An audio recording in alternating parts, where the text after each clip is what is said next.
And as I detail, I have chapter 4 in my book, Live Free or Die. Guess what? Socialism, a history of failure. One thing is certain, regardless of whatever name they call it, whatever country they've tried it, lofty promises that everything is going to be taken care of, socialism always, always results in broken promises, widespread misery, dramatic increases in poverty, carnage, corruption, loss of freedom, and one-party rule. Every single Marxist state throughout history is an utter failure. Still, in order to shore up his radical base, the very weak Joe Biden is now bowing down to these extremists. And Biden, of course, tapping Bernie Sanders as his chief economic czar, literally plagiarizing, as usual, Bernie's socialist platform word for word. Remember, Bernie Sanders, he used to be a pariah not long ago inside the Democratic Party, an outlier. You know, he was just a socialist, and it was a coalition together with the Democrats. He was just basically tolerated among party leadership, but an annoyance every step of the way from Vermont, who pretty much had insane socialist ideas. Now he's calling the shots inside the Biden campaign because Joe is desperate. And as the president called it, the Biden Bolshevik Bernie manifesto.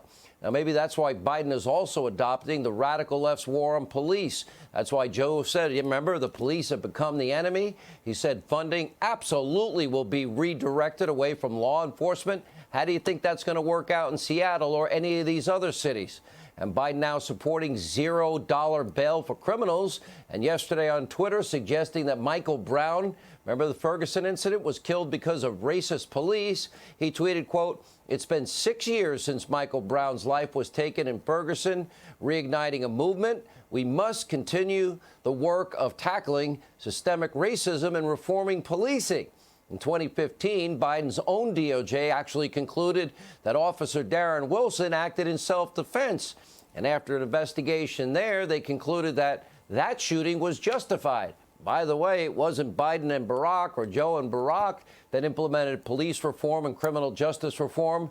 That would be Donald Trump. They had 8 years. They had Baltimore as well. They did nothing.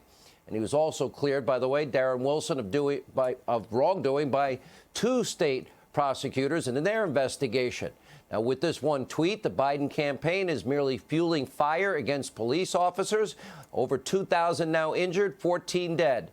For another way, by the way, Biden's statements and stated policies, they end up supporting the anti-police anarchists. Just listen, he's never said a good word that I've heard about police, the 99% that protect and serve and put their lives on the line for us. You know, the 9/11 cops that were going up as everybody went down, or the cops that went out in an open ball field against a guy in camouflage and hiding with a rifle. Almost a death sentence, but they did it anyway. And, of course, we know what happens when those in charge work to dismantle and demonize law enforcement. Well, look at the great city of Portland, 73 days and counting. City council there working to defund the police also. And for weeks, city leaders refusing to stop violent riots at a federal courthouse downtown. Well, this weekend, rioters struck again, torching a police union building. Meanwhile, in New York City, Comrade de Blasio slashing the city's police budget by $1 billion, disbanding the prestigious, undercover, most successful anti-crime unit, also teaming up with Governor Cuomo, letting violent criminals out of jail with zero bail policies. Now shootings in New York have nearly doubled over 2019. They've already, as of August 1, surpassed all the shootings a year ago. There's still 5 months to go. Then there's the city of Chicago. They're refusing to prosecute scores of violent perpetrators altogether. You have Cook County State Attorney Kim Foxx has now dismissed more than 25,000 felony cases, including murder charges and other serious offenses. Well, that's 35% more dismissals than her predecessor. As a result, murders are up 55%, shootings up 45%, and just this weekend, mobs of criminals looting, vandalizing store after store after store in Chicago's famous Magnificent Mile area.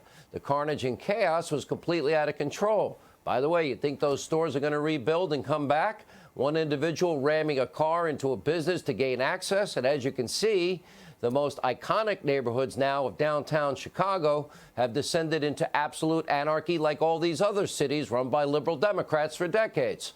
All told, 13 police officers injured in the mayhem, 2 people shot, 38 others across the city in what is being described as a living nightmare, or as others are now calling it, a war zone.